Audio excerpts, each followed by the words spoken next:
This episode contains graphic descriptions of real medical scenarios faced by real medical professionals. Listener discretion is advised. From Knowledgeable Provider, this is Critical Incident.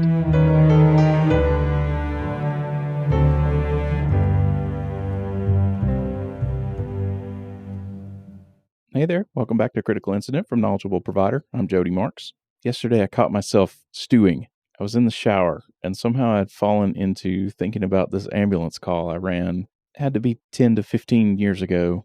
I'm just thinking about everything that happened, and you know how you come up with all the stuff you should have said and play out what might have happened if you said those things, and I'm going over this in my head and I'm like, I should have said that. Oh, I should have said that. And I realized I was mad. I was getting upset about this call that's ancient history. It has nothing to do with anything in the present. And I thought, man, I've really held on to that, really have some anger around that whole situation. So I thought, I wonder how many things like that I can come up with from my career. So I sat down, and within about 15 minutes, I generated a list of 40 things that I still remember, that I still hang on to, that still just make me mad if I think about them. And I thought, well, that's really not healthy, probably. I should probably just let it go. But I thought at least they might make interesting stories, and it'll definitely be cathartic for me to let all this out onto the recording. Hopefully it'll be entertaining for anybody who's listening as well. It's been interesting making this podcast, trying to find the right balance between sounding very professional and clinical, like I might be with a person if I was taking care of them as a patient, and then just relaxing and being myself. Because my goal with the podcast really is to sort of show both sides of medicine. You have the formal training side, the education side, the knowledge side, and then you have the human emotional side. So I hope that comes through in listening to the different episodes. And there's absolutely nothing professional about this. This is just a rant. I'm letting my inner demon out here.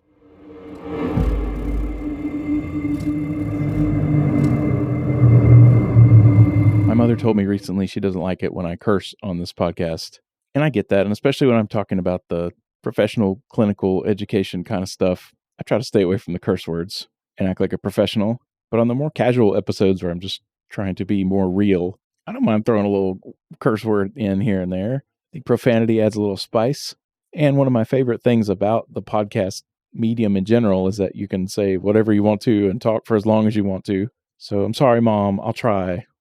Chris Gethard, that hosts the Beautiful Anonymous podcast, he talks about how his mother also doesn't like him cursing on his podcast. His mom's name's Sally, so it's a thing on that show now that anytime he or one of the guests says a curse word, they say, sorry, Sally, afterwards. So maybe we need to start that sort of thing on this podcast. I could say, my bad, Marilyn. I don't know. Maybe for this one, I'll just issue a blanket, my bad, Marilyn, before I even get started.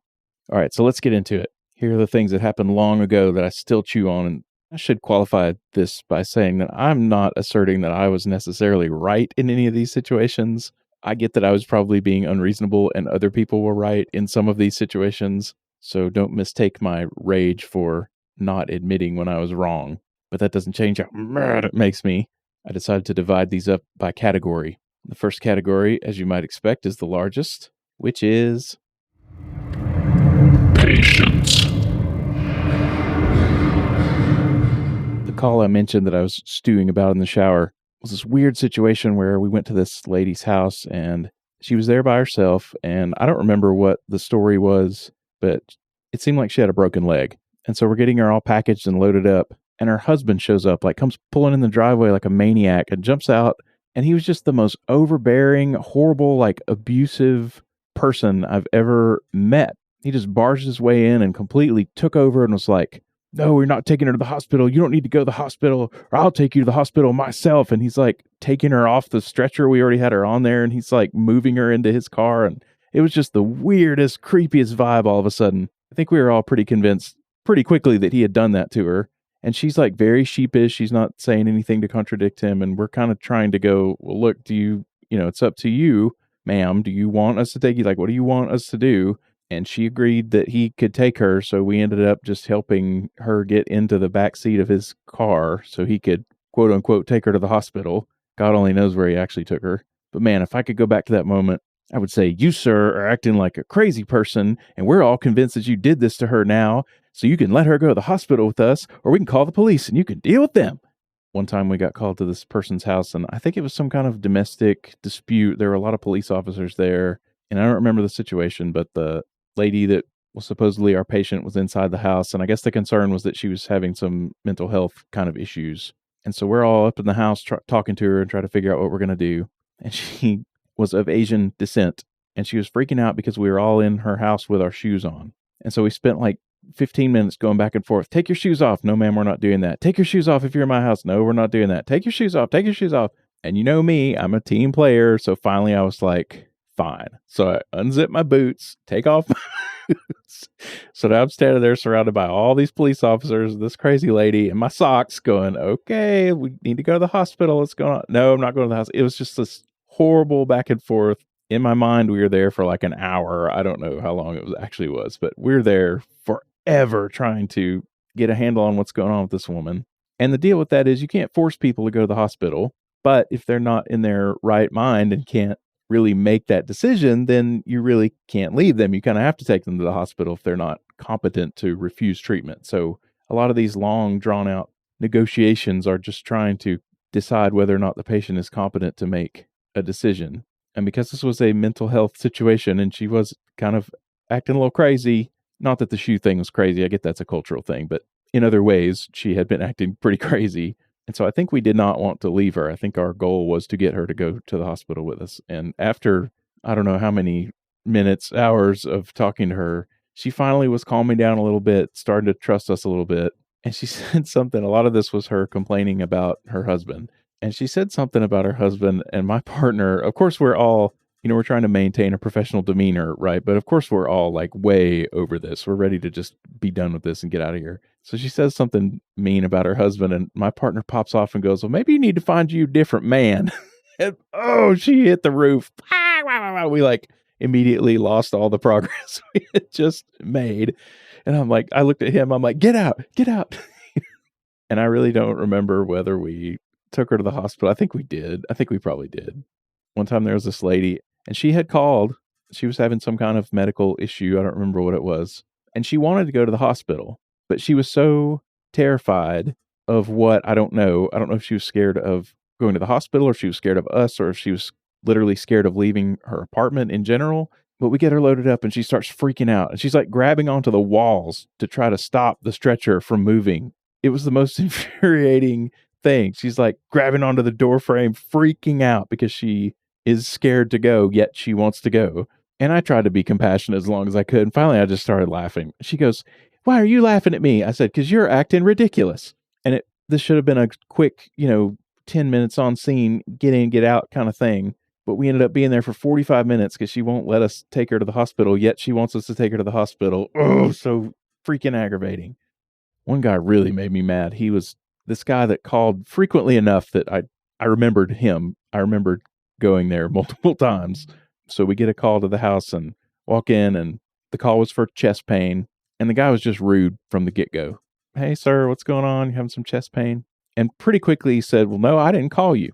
And normally in those situations, you kind of try to get a good handle on what's going on and talk back and forth with the patient and like, well, let's at least, maybe we can help you by doing this. Maybe we can do that. Maybe we can find some way that we can come to resolution here where everybody's happy. But I just was not in the mood from this man. He said that. And I said, well, if you want to sit here and have a heart attack, it's fine with me. And I just wheeled around and left, walked out the door. And that was very unlike me. Even one of the firefighters commented and said, wow, you don't normally, lose it like that. And I'm like, I can't do it with this man today. I'm just not doing it with this man today. I'm not staying here for an hour and trying to convince this dude that he may be having a heart attack. It's your heart. Fine.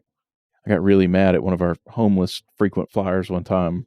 This is one of these people that just kind of runs around town drunk and calls 911 all the time to go to the ER for nothing. And on this particular night, we had already transported him at least twice. And we get called again, pull up in the parking lot, realize it's him laying on the ground drunk.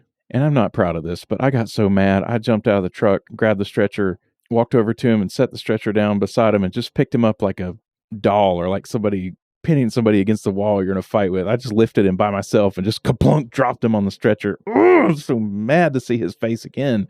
Just such a waste of time and abuse of resources and crazy.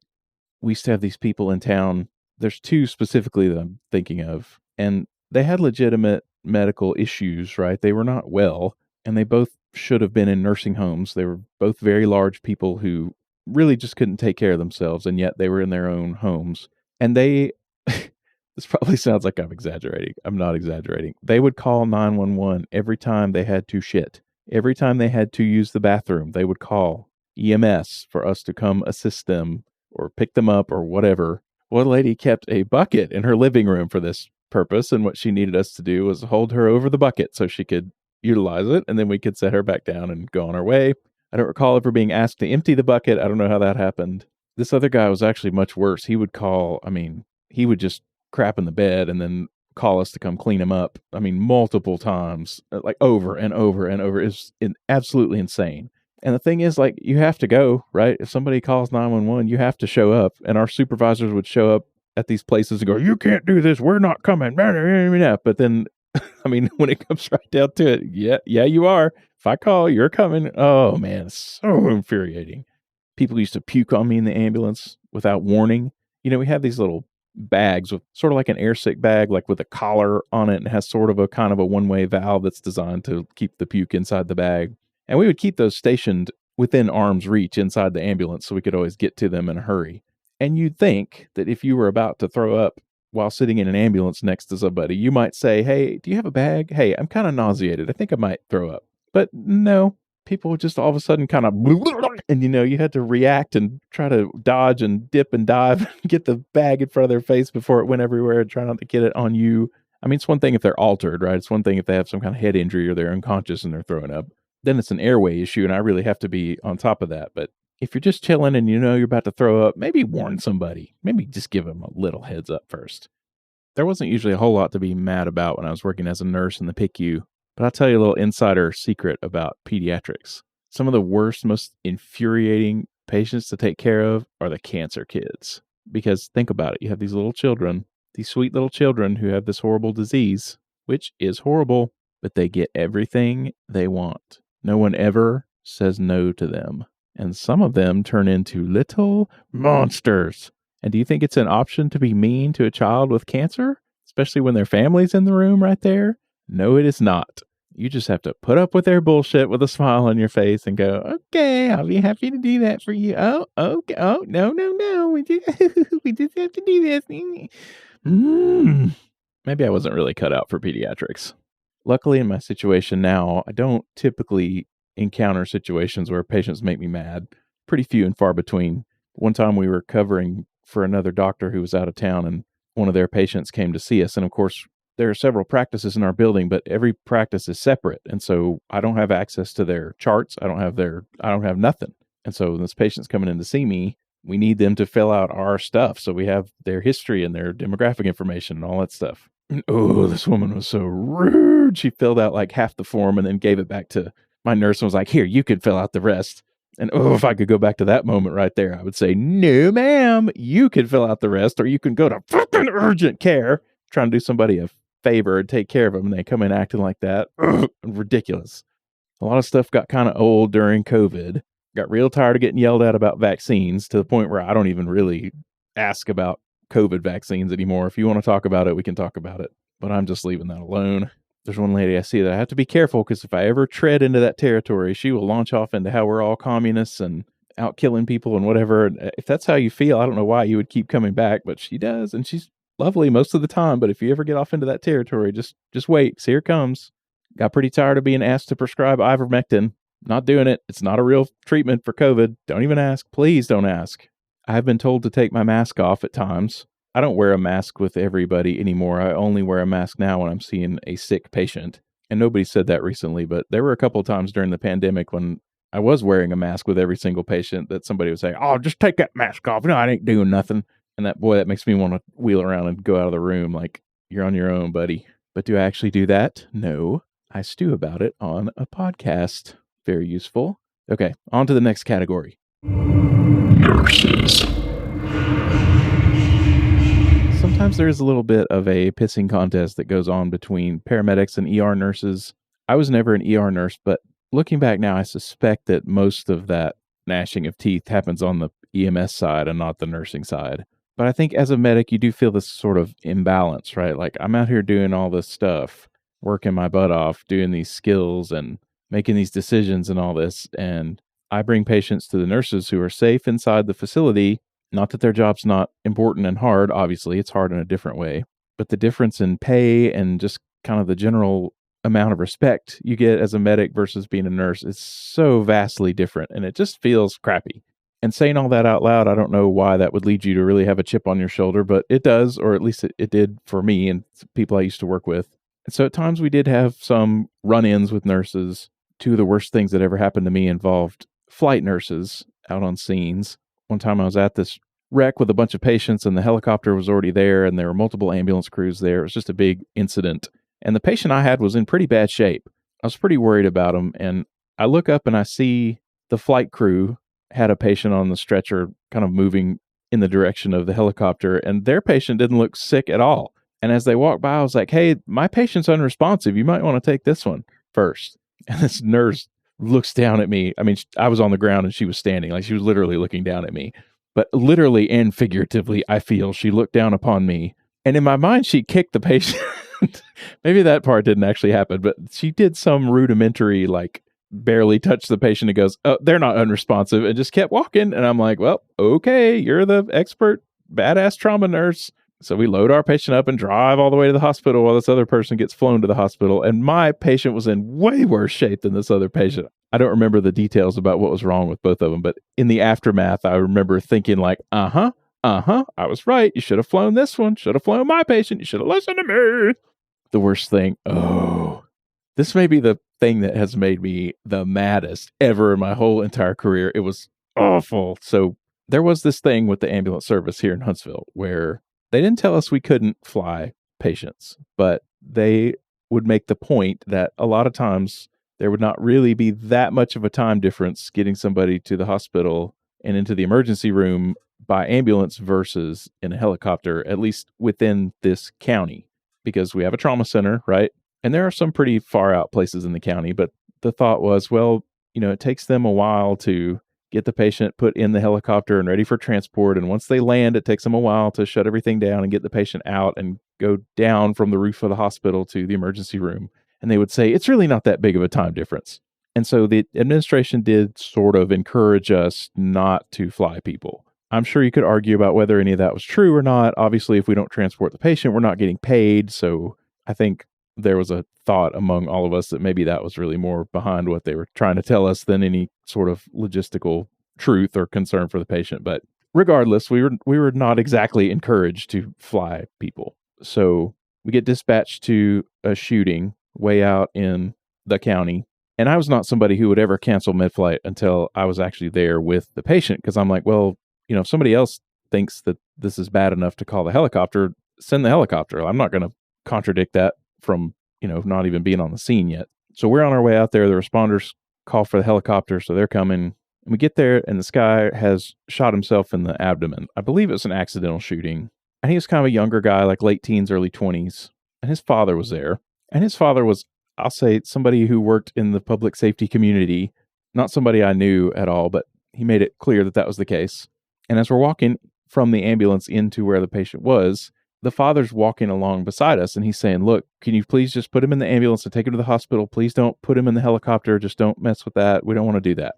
I don't know what the motivation was, but I said, let me assess what's going on, and we'll make a decision about that. So we get to the patient's side. He does have a hole in his abdomen, but other than that, he looked pretty well. He was awake and talking. I think his vital signs were decent.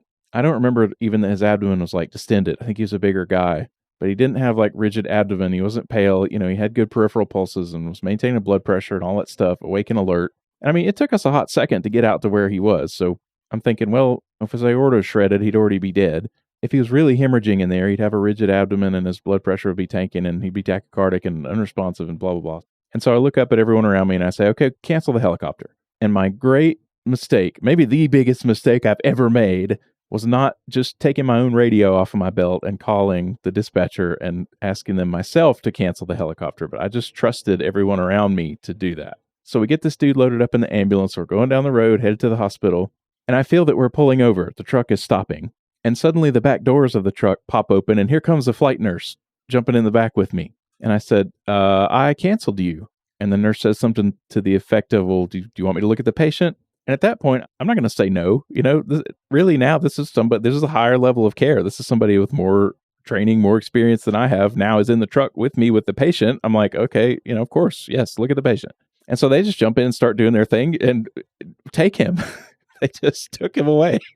And I will never forget, as they're walking toward the helicopter with my patient, the father who had asked us not to fly the patient was irate. He was walking along screaming at me, "You fucking asshole, you lied to me." I mean, yelling at me. I thought this man was about to strike me. I thought I was about to be assaulted, attacked in the street because this person's now getting in a helicopter instead of an ambulance.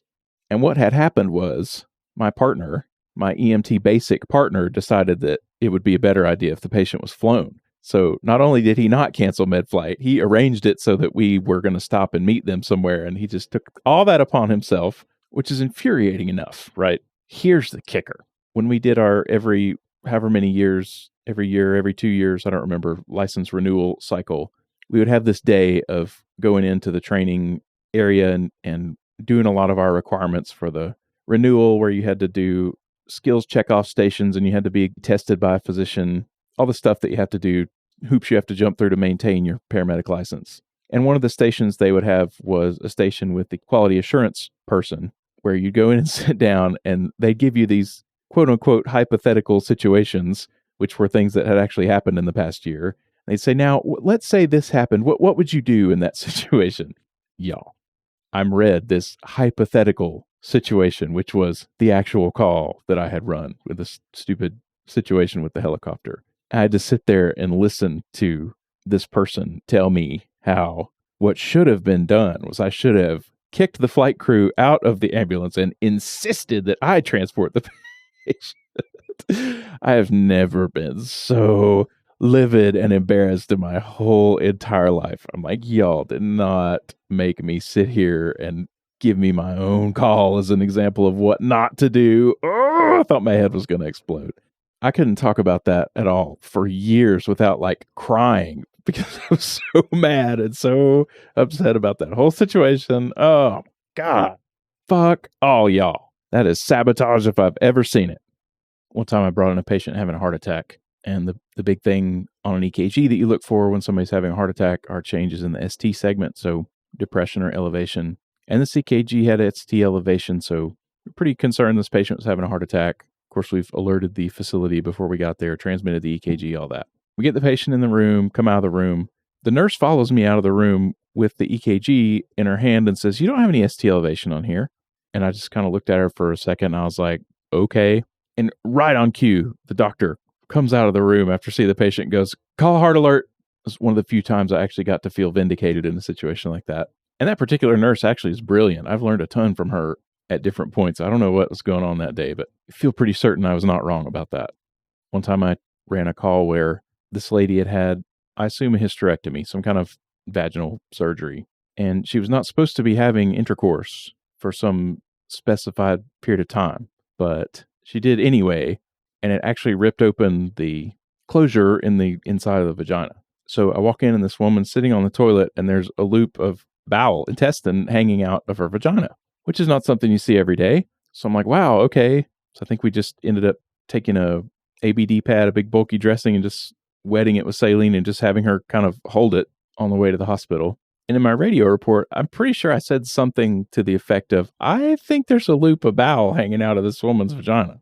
And we got there, and you can kind of tell how serious people are taking things, right? And nobody was taking this seriously. Everybody had blown this off and was either not listening or did not believe what I was saying. So we put the patient, of course, she's on the stretcher. She's covered up, right? You can't see what's going on. So we get her in the room, move her over to their bed, get out of there. And again, right on cue, this nurse sticks her head out of the room and goes, "There's bowel hanging out of her vagina." Yes, I told you that a long time ago. It used to fly all over me when the nurses would not listen to my report when I brought a patient in. I had this whole system, this whole documentation system of writing on the back of my glove and getting the right information. And I tried really, really hard to put together a nice, concise report for the nurses about what was going on with the patient. Here's the medicine they take, or at least here's the medical problems they have. Here are their allergies. Here are their insurance cards. Here's their medicine. Like I had a whole rigmarole that I would go through every single time to make sure I was giving all the information that I had gathered succinctly to the nurses. And oh, it used to fly all over me when they would just not listen. They'd be standing over there at the computer, click, click, click, click, click. And you could tell they were not listening, or they would flat out interrupt and just start asking their own questions. Or they would even say like, "Don't worry about it, I thought that was just the most disrespectful thing. Not only disrespectful, but you're passing up on a lot of information that you're going to have to go about gathering yourself. Why not just listen to me? There's one nurse who was always so great about that. And I'll call her out by name, Claudine Smith. She was an amazing, amazing ER nurse, and she was always so wonderful. She would stand there and look you in the eye, and like nod and affirm that she was hearing what you were saying, and really listen and really take in what you were saying and even write down what you were saying. And I always appreciated that so much about her. Probably the most disrespectful thing that a nurse ever did to me. We were at the rehab hospital across the street from Huntsville Hospital, which is, I don't think it's there anymore. It's something else now. But wherever they're picking up a patient, we're up on the floor waiting for the patient to be ready. And I asked this nurse at the desk, hey, where's your bathroom? And she has the nerve to tell me, oh, you go back down to the lobby and use the one down there. And that's another moment. If I could go back, I would say, are you telling me that you walk down to the lobby every time you have to pee? No, you do not. Where is the staff bathroom? You hateful. Okay, next category. Doctors. I tried not to talk to doctors any more than I really had to, both as a medic and a nurse. And even still, really, I do have a thing about being intimidated by doctors. But man, one time we had this patient. So this person was a dialysis patient, and she often did not go to dialysis like she was supposed to. So she'd wait until she was about to die, and then she would call an ambulance. And it was one of those things where we had all been there multiple times because she got really sick because she didn't go to dialysis, which is a little annoying. But when you ran her, you get to see all these cool arrhythmias and do all this cool stuff that you never, ever got to do because nobody else would ever get in that shape. And so one time I ran her and she was really in bad shape. She was in VTAC, and we had just gotten calcium in the drug box. And so one of the things that can cause VTAC is hyperkalemia. Hyperkalemia can definitely be caused by not going to dialysis. And so I get in this kind of neat situation where I'm like, hey, look, I have this problem that I could potentially fix with this new drug we just got. All I have to do is call and get orders for it. Because at the time we had to call and get orders for a lot of the things that we were capable of doing. I think now everything is done by protocol, which is kind of neat, but not at the time. So I call the doctor, and I'll admit for sure I was not good at just getting to the point. I thought I had to like present the whole situation and, lead the doctor on to the whatever diagnosis I thought was going on and then ask for what I want to do. And that's really not how you should do it. You should lead with, here's the situation, here's what I want to do. But anyway, I gave this report and tried to explain what was going on, and here's what I got, and here's the situation, and can I get some calcium? And the response I got was, room assignment on arrival. He did not even listen to me. He checked out within 30 seconds of me starting to talk, which is why you're supposed to load the beginning of your report with what you actually want. But oh gosh, that made me so mad. Again, just disrespectful. Like, the least you can do is just listen to what I'm telling you. You're not too important to do that.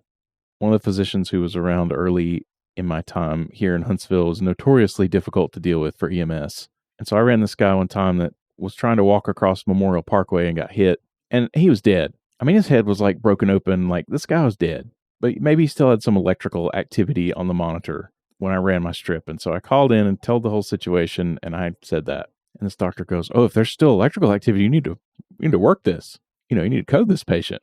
And I'm thinking, there's no way you want me bringing this bloody mess of a dead patient, a trauma arrest, which by the way happened right in the middle of town. Like, it only took a couple of minutes to get to him, and he's already like pulseless and not breathing. There's just still some electrical activity going on. You do not want me to do this. Of course, I didn't say any of that, but the doctor goes, go back, and if the patient's in asystole, you don't have to work it. So at least they gave me an out. Did I go back and put the patient on the monitor and wait for them to be in asystole? Maybe I did. Maybe I didn't. But the body did not get transported to the hospital. One time I transported a patient from the emergency room at ECM in Florence, either to Huntsville or Birmingham. I can't remember which hospital we went to. But this was a person who had attempted to shoot themselves in the head, but their angle was a little bit shallow. And so they shot themselves in the temporal area, but the bullet just kind of passed through their eyes and went out and didn't actually hit the brain. So they're still very much alive, but just had these dressings over their eyes, and they were being sent from the smaller hospital to the trauma center. And they're very stable. Like, vital signs were fine. There was no other problem. It was an eye injury. I mean, there was no other problem. And keep in mind, we picked them up at the hospital where the doctors had already assessed and treated and whatever they did. And there wasn't anything for us to do. We put the patient in the ambulance, drove him to the trauma center, and took him in the ER. And this doctor jumped all over me. Oh, do we not put oxygen on our head injury patients anymore? And I'm thinking like, well, the doctor at the other facility didn't, so I didn't feel any need to. They're not having any respiratory problems. The oxygen saturation's fine. Why on earth would I? Obviously, I did not say any of that because I'm chicken. But just no need for that. Is there any need for that? No, there's not. Just take care of the patient, please. Leave me alone. And now years later, by the way, we know it's bad to just randomly throw oxygen on everybody who doesn't need it. So yeah, you're welcome. And there was one doctor that was just hateful, just absolutely the worst to deal with. Always would give you a hard time. Just seemed like a very unhappy, terrible person. And so I finally just started avoiding that particular doctor. I would go find another doctor if I needed a signature. And I'd say, oh, I can't find the doctor who would have been receiving the patient. And some of the other ones who knew how this doctor was would say, oh, is that doctor being an ass again? Just unnecessary, just absolutely unnecessary. If you're unhappy with your life, that's on you. Don't pass it along to everybody else. Next category. Equipment. It's so frustrating when you're trying to do something for a patient and you're hindered by your equipment for some reason. When we initially got CPAP on the ambulances in Huntsville, they were these self-contained devices that all you had to do was pop on the correct valve that would adjust the pressure, and your only choices were 5 centimeters of water or 10 centimeters of water. And CPAP was really a game changer for people in acute respiratory distress, particularly people with pulmonary edema. We started using that CPAP and we turned those patients around so quickly and they'd look great by the time we got to the emergency room. So great, actually, that the respiratory therapists at the hospital would go, hey, that'll look fine. They don't need this CPAP, and rip it off of them. We had to have a new rule about that. But one thing about those devices that always interfered with me was that the connection to screw them into the oxygen regulator was plastic, and the regulator itself was metal. And it was so easy to cross-thread that thing on there. And once you cross-thread it, you're done. It deforms the plastic, and that's it.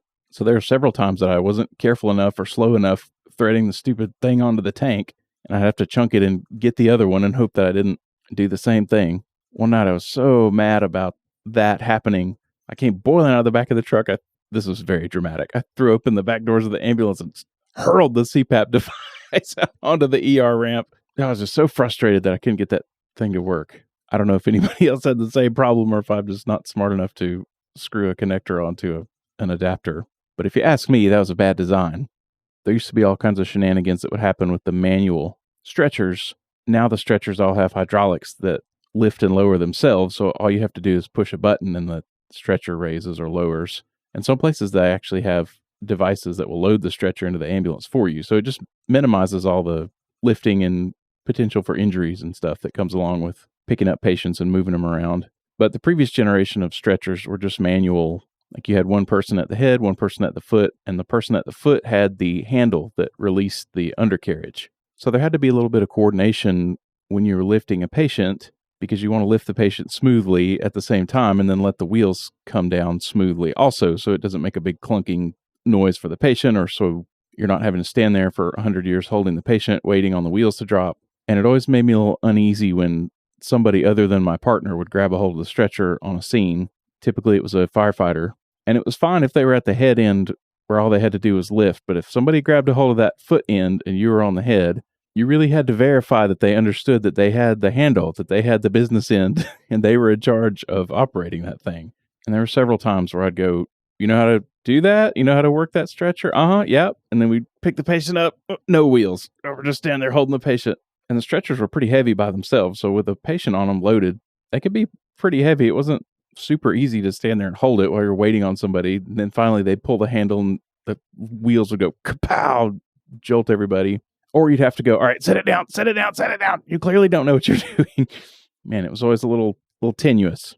Another thing that happened to me a couple of times was coming out of the ambulance with the stretcher. The way that works is, you know how when a jet lands on an aircraft carrier, there's a hook on the airplane that catches a cable on the deck of the carrier to stop the plane quickly. It's sort of the same idea. There's like a little bar on the head of the stretcher, and there's a hook bolted to the floor of the ambulance right at the opening of the doors.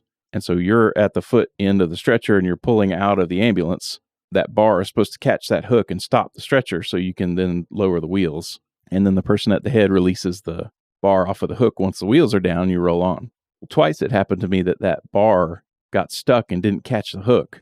And so the stretcher just fell out of the ambulance with the patient on it. One time it actually happened because the patient's stuff was on the head of the stretcher, and some item of the patient's got stuck and jammed the bar so that it wouldn't catch. And that particular patient was super obnoxious. She was in a car accident and she was not even hurt, probably didn't even need to go to the hospital, but she ran us all over that scene looking for her phone and her this and her that and collecting all of her stuff. And it was just really a drag.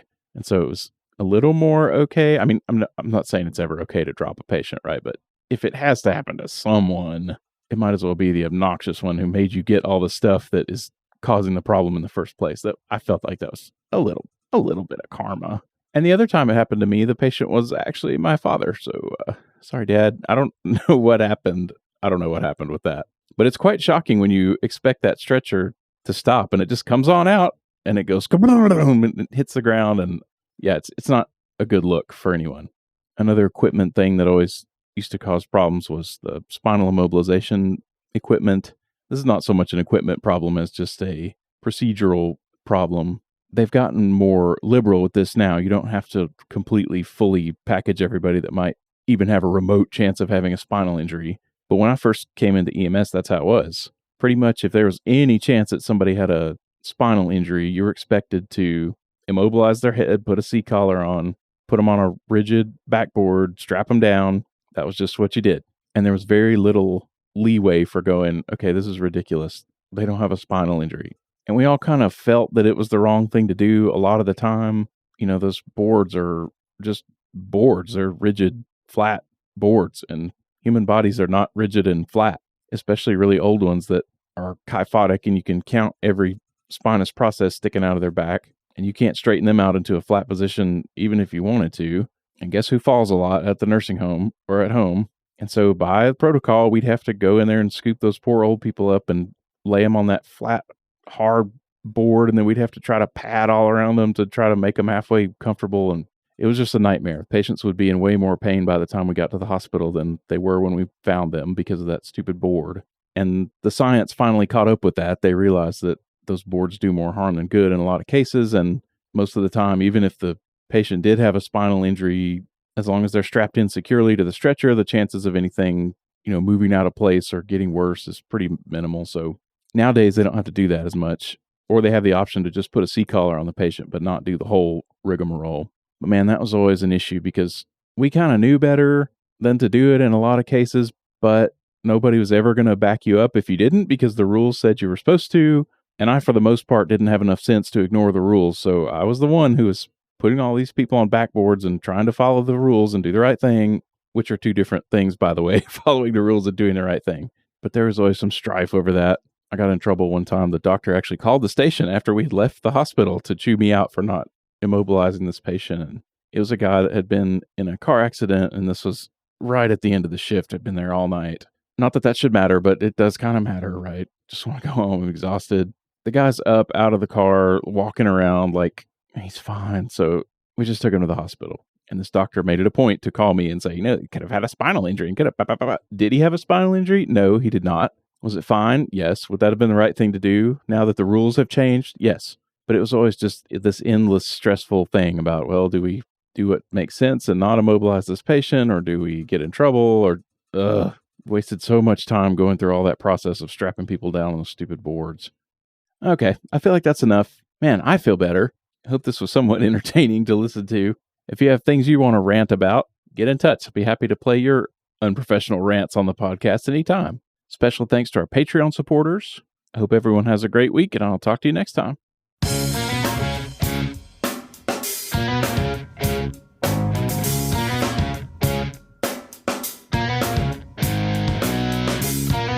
I would love to share your critical incident on the podcast. If you have a story you want to tell, send it to me by email at thekppod@gmail.com. That's thekppod@gmail.com. You can send it in writing and I'll read the story. You can make a high-quality recording of yourself telling the story and I'll play that. Or I can interview you about it, either remotely or in person.